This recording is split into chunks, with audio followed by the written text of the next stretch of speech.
شومنصور در دوشنبه به ضد دلیر امومالی روزنامه‌نگار بازداشت شده تاجیک به داستانی شکایت کرده است. رئیس نویه بلال ابراهیم روز 20 ایول او را به بازتاب به گفته‌اش نادرست تخریب خانه‌ها و مانع شدن برای نمایندگان حکومت متهم دانست. دلیر امومالی را روز 4 ایون بازپرسی کرده به گفته‌اش چند شپاتی و مشت زدند و 15 ایون دستگیر رو به 2 ماه حبس پیشکی گرفتند. او را بر اساس 3 بند قانون جنایی گمان بر می‌دانند، اما خودش و نزدیکانش بخش اساسی اتهامات را رد کرده سازمان‌های بین المللی آزادیش را خواستند. مشکل دلیر امومالی با مسئولان حکومت شومنصور ماه ایون و بعد گزارش درباره تخریب خانه‌ها و سپس تلاش نوارگیری در روز قبول رئیس نویه سر شد، در حالی که مقامات میگویند ساکنان غیر قانونی خانه ساختند و باید زمین به حالت پیشینه برگردانیده شود. مردم میگوید به آگاهی سرپناهشان به خاک یکسان کرده شد. بلال ابراهیم رئیس نویه شومنصور روز 20 ایول در نشست مطبوعاتی ادعا کرد که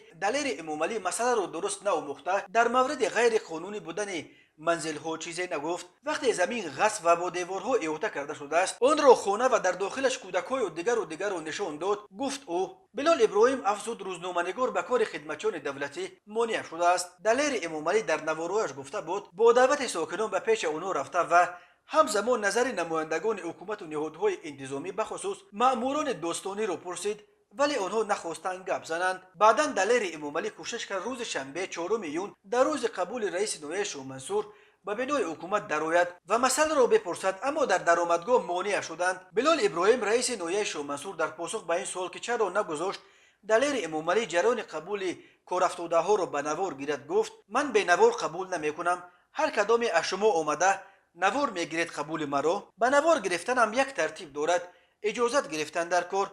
ما آماده بودیم او را قبول کنیم.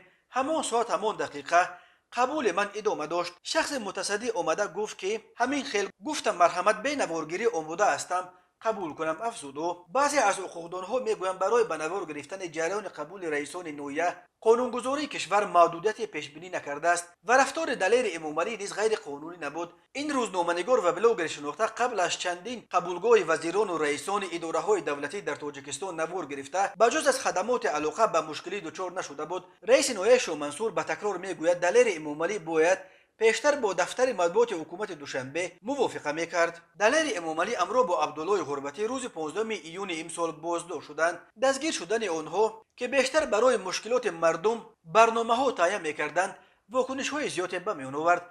مقامات در تاجیکستان در 3 ماه اخیر 7 روزنامه‌نگار و بلاگر را دستگیر کردند. بازداشت الفت خانم محمدشاه و خوشام گلیم، محمد سلطان، عبدالله غربتی، دلیر امومالی، زفقبیک سیدامینی و عبدالستار پیر محمدزاده نگرانی سازمان‌های حامی حقوق بشر را به میان آورد. مقامات تاکنون دعوت‌ها را برای آزادی روزنامه‌نگاران نادیده گرفتند.